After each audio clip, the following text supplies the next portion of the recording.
Shalom, selamat pagi. Puji dan syukur kepada Tuhan, kita semua dalam keadaan baik, senantiasa dalam penyertaan dan perlindungan Tuhan.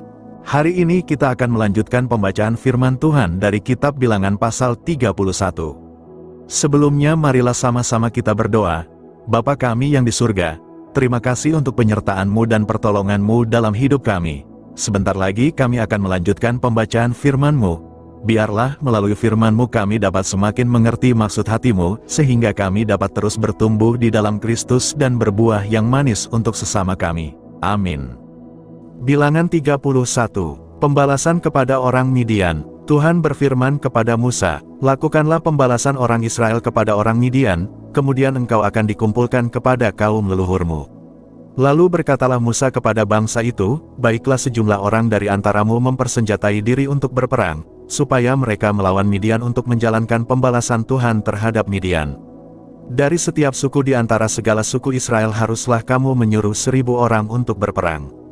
Demikianlah diserahkan dari kaum-kaum Israel 1.000 orang dari tiap-tiap suku, jadi 12.000 orang bersenjata untuk berperang. Lalu Musa menyuruh mereka untuk berperang, 1.000 orang dari tiap-tiap suku, bersama-sama dengan Pinehas, anak Imam Eleazar, untuk berperang, dengan membawa perkakas tempat kudus dan nafiri-nafiri pemberi tanda semboyan. Kemudian berperanglah mereka melawan Midian, seperti yang diperintahkan Tuhan kepada Musa, lalu membunuh semua laki-laki mereka. Selain dari orang-orang yang mati terbunuh itu, mereka pun membunuh juga raja-raja Midian, yakni Ewi, Rekem, Zur, Hur dan Reba, kelima raja Midian, juga Bileam bin Beor dibunuh mereka dengan pedang. Kemudian Israel menawan perempuan-perempuan Midian dan anak-anak mereka, juga segala hewan, segala ternak dan segenap kekayaan mereka dijarah. Dan segala kota kediaman serta segala tempat perkemahan mereka dibakar. Kemudian diambillah seluruh jarahan dan seluruh rampasan berupa manusia dan hewan itu. Dan dibawalah orang-orang tawanan, rampasan dan jarahan itu kepada Musa dan Imam Eleazar dan kepada umat Israel, ke tempat perkemahan di dataran Moab yang di tepi sungai Yordan dekat Yerikho. Lalu pergilah Musa dan Imam Eleazar dan semua pemimpin umat itu sampai keluar tempat perkemahan untuk menyongsong mereka. Maka gusarlah Musa kepada para pemimpin tentara itu, kepada para kepala pasukan 1.000 dan para kepala pasukan 100, yang pulang dari peperangan. Dan Musa berkata kepada mereka, kamu biarkankah semua perempuan hidup? Bukankah perempuan-perempuan ini, atas nasihat Bileam, menjadi sebabnya orang Israel berubah setia terhadap Tuhan dalam hal Peor, sehingga tulah turun ke antara umat Tuhan.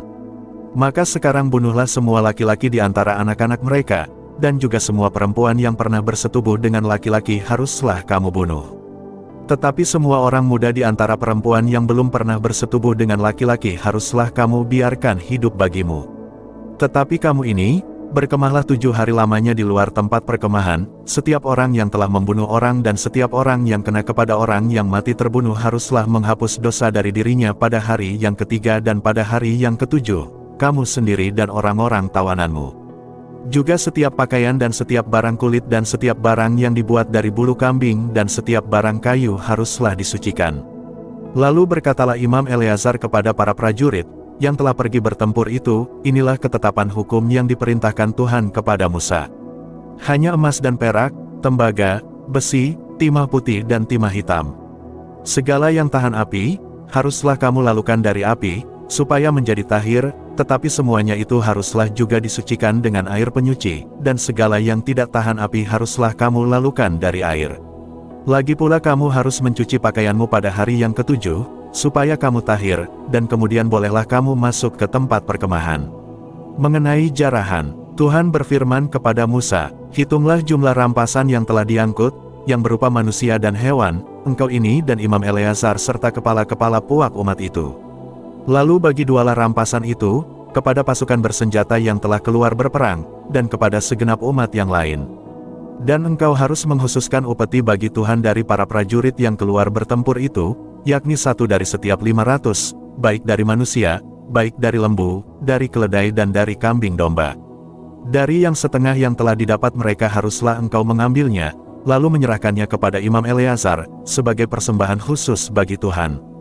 Tetapi dari yang setengah lagi yang untuk orang Israel lain haruslah engkau mengambil 1 ambilan dari setiap 50, baik dari manusia, baik dari lembu, dari keledai dan dari kambing domba, jadi dari segala hewan, lalu menyerahkan semuanya kepada orang Lewi yang memelihara kemah suci Tuhan. Kemudian Musa dan Imam Eleazar melakukan seperti yang diperintahkan Tuhan kepada Musa.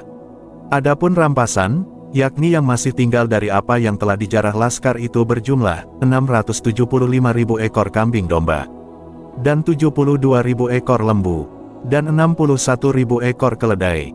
Selanjutnya orang-orang, yaitu perempuan-perempuan yang belum pernah bersetubuh dengan laki-laki, seluruhnya 32.000 orang. Yang setengah yang menjadi bagian orang-orang yang telah keluar berperang itu jumlahnya 337.500 ekor kambing domba. Jadi upeti bagi Tuhan dari kambing domba itu ada 675 ekor. Lembu-lembu 36.000 ekor, jadi upetinya bagi Tuhan ada 72 ekor. Keledai-keledai 30.500 ekor, jadi upetinya bagi Tuhan ada 61 ekor. Dan orang-orang 16.000 orang, jadi upetinya bagi Tuhan 32 orang. Lalu Musa menyerahkan upeti yang dikhususkan bagi Tuhan itu kepada Imam Eleazar, seperti yang diperintahkan Tuhan kepada Musa. Yang setengah lagi yang menjadi bagian orang Israel lain, yang dipisahkan Musa dari bagian orang-orang yang telah berperang itu. Yaitu yang setengah yang menjadi bagian umat yang lain itu, domba-domba 337.500 ekor. Lembu-lembu 36.000 ekor. Keledai-keledai 30.500 ekor.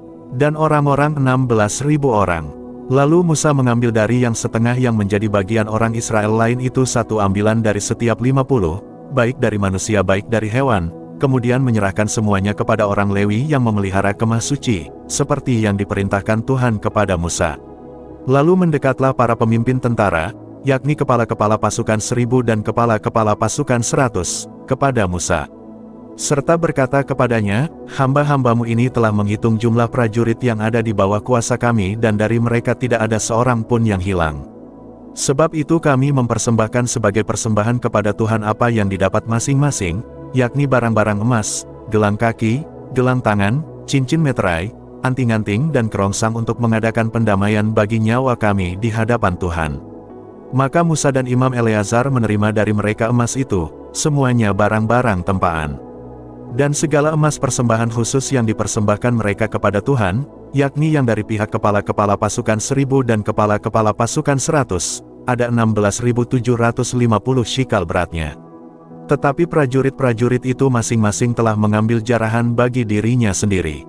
Setelah Musa dan Imam Eleazar menerima emas itu dari pihak kepala-kepala pasukan 1000 dan kepala-kepala pasukan 100, maka mereka membawanya ke dalam kemah pertemuan sebagai peringatan di hadapan Tuhan untuk mengingat orang Israel. Amin. Makna utama Kitab Bilangan pasal 31. 1. Keadilan Tuhan. Tuhan menunjukkan bahwa kejahatan dan penyesatan tidak dibiarkan tanpa hukuman. Setiap tindakan memiliki pertanggungjawaban. 2. Ketaatan kepada Tuhan. Musa dan bangsa Israel menjalankan perintah Tuhan dengan penuh ketaatan. Ketaatan tidak dilakukan setengah-setengah, tetapi dengan kesungguhan. 3. Pentingnya kekudusan.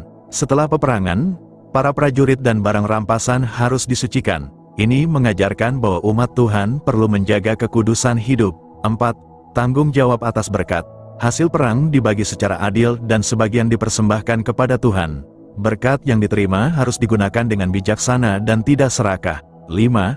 Rasa syukur kepada Tuhan. Para pemimpin mempersembahkan emas sebagai ungkapan syukur karena Tuhan menjaga mereka dalam peperangan.